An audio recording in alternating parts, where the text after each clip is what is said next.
Allora, abbiamo capito bene l'importanza dell'Hauser, un'opportunità per voi che ci seguite, se siete pensionandi o pensionati, fare qualcosa di utile e di buono, perché volontari ce n'è sempre bisogno. Le attività in cui si può estrinsecare anche la vostra personalità con l'Hauser sono veramente tantissime e molteplici.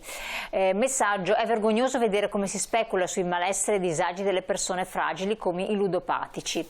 Ecco qua, segretario, è cambiato lo scenario in qualche modo? Ci aveva anche una slide di supporto tra ieri e oggi. Cosa è successo? Allora, è cambiato radicalmente, nel senso che è cambiata complessivamente la società, cioè i nostri tempi, il nostro modo di vivere, di lavorare è diventato anche più veloce, quelli più intelligenti di me dicono più smart, insomma, ecco. E c'è una differenza sostanziale per individuare com'era il gioco, diciamo, dei nostri padri o dei nostri nonni, oppure noi eravamo più piccoli, rispetto alla patologia del gioco d'azzardo. E c'è questa slide che è molto bella perché si vede com'era qualificato il gioco, abbiamo detto ieri, cioè il gioco era lento, pensiamo alla tombola, no? Diciamo quindi non era gioco d'azzardo però. Quindi non era un gioco d'azzardo, è un gioco lento. Il gioco d'azzardo di oggi, soprattutto quello praticato con le nuove tecnologie, con le slot ma anche le piattaforme informatiche, una delle caratteristiche è la velocità. Ieri c'era la ritualità, la tombola la facevi a Natale. Oggi quando si trovava con gli amici, giocavano con gli amici, con la famiglia, i nonni, i parenti, i zii, i nipoti, eccetera. Quindi la socialità era l'altro componente. E appunto in quella lentezza, in quella ritualità c'era un elemento di socialità molto forte. Oggi c'è la solitudine, cioè sei tu da solo davanti al computer o davanti alla macchinetta che ti giochi la pensione, e non solamente la pensione. Era un gioco manuale, pensiamo al gioco delle carte per esempio, ma anche qua il gioco delle carte che ha, punto indicato dopo, anche un'alta soglia di accesso, nel senso che comunque devi saper giocare a carte, devi saperli fare quei giochi. E queste nuove tecnologie invece ti consentono che cosa? Una soglia bassissima di accesso. Cioè non occorre avere grandi, anzi quasi nessuna formazione informatica o conoscenza, cioè la semplificazione è uno degli elementi che induce al gioco. Appunto, ieri c'era la complessità, oggi c'è la semplicità dell'accesso e poi la riscossione.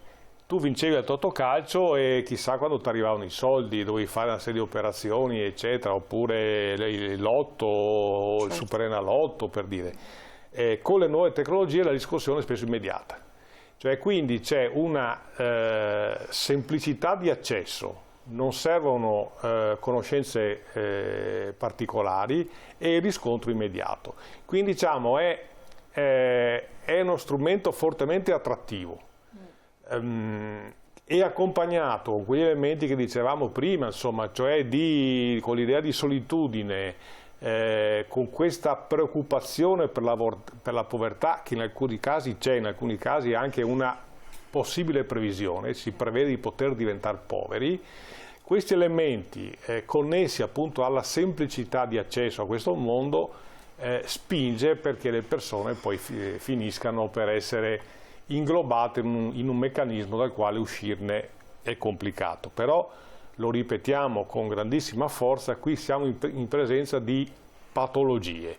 Quindi non è, come dice io che una volta al mese mi gioco al lotto, che adesso non si può neanche criminalizzare tutto quanto il gioco, no? Nel senso che comunque ci sono cose anche simpatiche. Stiamo parlando di patologie. Cioè di persone che rischiano di rovinare se stessi, la propria famiglia, e di rovinare le proprie famiglie. Cioè purtroppo ci sono casi drammatici di famiglie andate allo sbando dal punto di vista economico, ma anche dal punto di vista dei rapporti affettivi, perché quella persona non è stata curata o non ha voluto curarsi o non è stata spinta a curarsi con questa idea appunto che il gioco è un vizio. E siccome un vizio va criminalizzato come tutti quanti i vizi.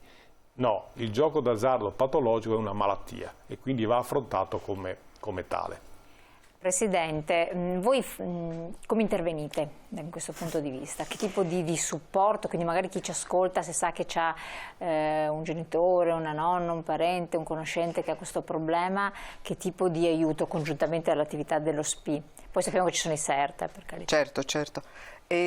Ma noi cerchiamo soprattutto di risvegliare la voglia di essere protagonisti ai nostri anziani e non aspettare che qualcuno trovi delle soluzioni per problemi che in tutte le comunità uno magari ci sono. non considera il gioco un problema. Esatto, se è dipendente, esatto, se è malato. Esatto, senza dubbio noi non abbiamo capacità di fare terapie o cose di questo genere se non attraverso la messa a disposizione di una struttura, di un'associazione come la nostra, che della socialità e della capacità di allargare i numeri di persone che arrivano in Auser e per dare un senso anche ad ognuno delle persone che riusciamo a contattare.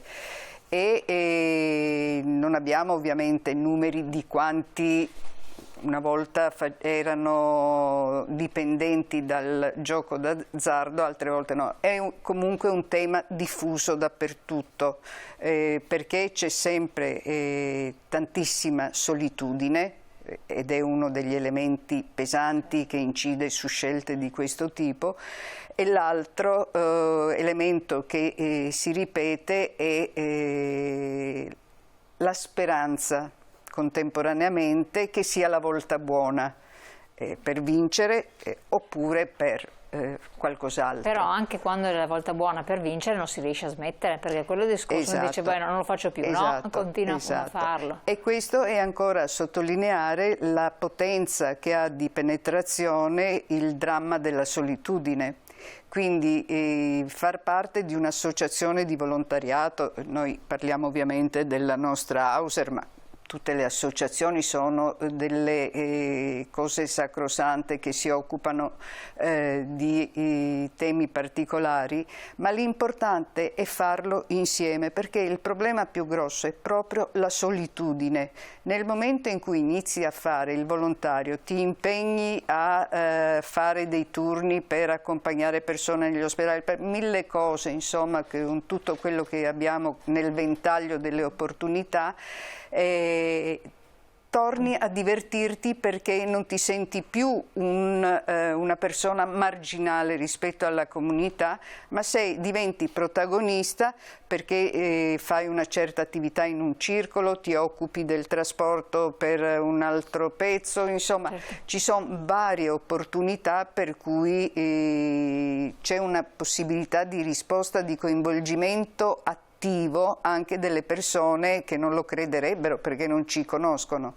L'associazionismo è qualcosa di importante, di faticoso, ma di molto molto serio, e noi cerchiamo di aiutare tutti quelli che si rivolgono a noi, ma prima di tutto aiutiamo noi stessi facendo questa attività, quindi è autogestione anche della salute. No, ma è vero questo. Segretario, relativamente a questo aspetto, stessa domanda un po' che ho fatto alla Presidente, lo SPI-CGIL so che è molto sensibile perché organizzando questo convegno voi avete anche congiuntamente all'Auser convocato degli specialisti, quindi avete una collaborazione anche per fare questa ricerca, sono numeri pesanti. Assolutamente sì, e tra l'altro diciamo sono iniziative che continueranno, insomma, ecco, perché non è che noi ci accontentiamo di aver fatto un convegno o una ricerca, il tema è pesante, è grave, e quindi continueremo. Noi per parte nostra, diciamo, anche noi siamo... Eccolo qua la gravità, i numeri d'azzardo in Veneto, esatto, guardiamo. È quel dato che dicevo prima, cioè circa 1.600 euro spesi a testa da ogni veneto. Naturalmente, come dicevo prima, è una media, ma rispetto al dato dei costi, se posso aggiungere solamente un dato, anche questa è una stima, ma una stima buona. Per il 23, dicevo prima, sono circa 136 miliardi, diciamo, il giro di quattrini attorno al gioco d'azzardo, e però di questi, siccome qualche volta si dice no, ma lo Stato incassa, Lo Stato incassa eccolo qua, meno del 10%, eccolo qua, incassa meno del 10%. Ma allora perché fa questo gioco? Ecco, questa sarebbe una bella domanda che non è tecnica. Che è quella ragione per la quale noi diciamo, chiediamo che ci sia una legge organica, con un'attenzione però, perché quando hai aperto le stalle, poi diciamo riportare i buoi dentro è complicato, nel senso che immaginando una stretta al gioco d'azzardo legale, sì. Il rischio è che ci sia un flusso di denaro importanti che vanno verso la criminalità organizzata. È perché la cosa che lascia strano, voi l'avete sottolineato tornando alla slide di prima, è che scrivete, le minori entrate dall'erario rispetto al passato sono dovute alla tassazione agevolata applicata ai giochi. Più sono nuovi, meno pagano all'erario e al maggior ritorno in vincite.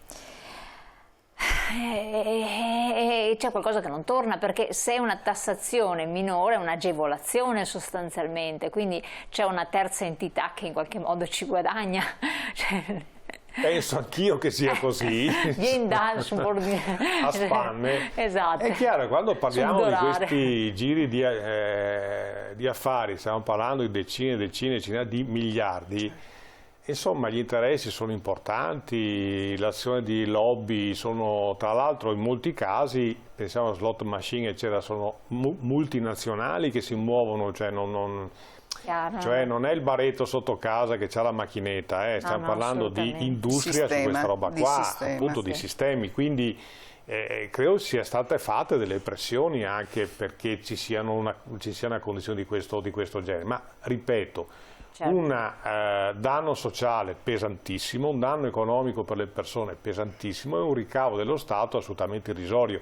Attenzione, non è che se lo Stato ne ricavasse di più allora va bene. Ecco, no, ma mi è chiarissimo il discorso. Nel senso che comunque bisognerebbe fare un'azione per disincentivare, ma anche e soprattutto informare. La cosa che stiamo facendo noi molto modestamente è questo, dire alle persone le cose come stanno, spiegare loro cosa succede col gioco d'azzardo e dire che questa è una malattia dalla quale si può guarire. Perfetto, segretario, io la ringrazio. Noi andiamo in pubblicità, restate su canale 19, salutiamo il segretario perché adesso verrà il vicepresidente dell'Auser che ci racconterà ancora, illustrato sempre con delle slide e altri elementi tecnici, quindi grazie segretario, ci congediamo anche da lei come sempre, ma ci rivedremo anche presto. Pubblicità.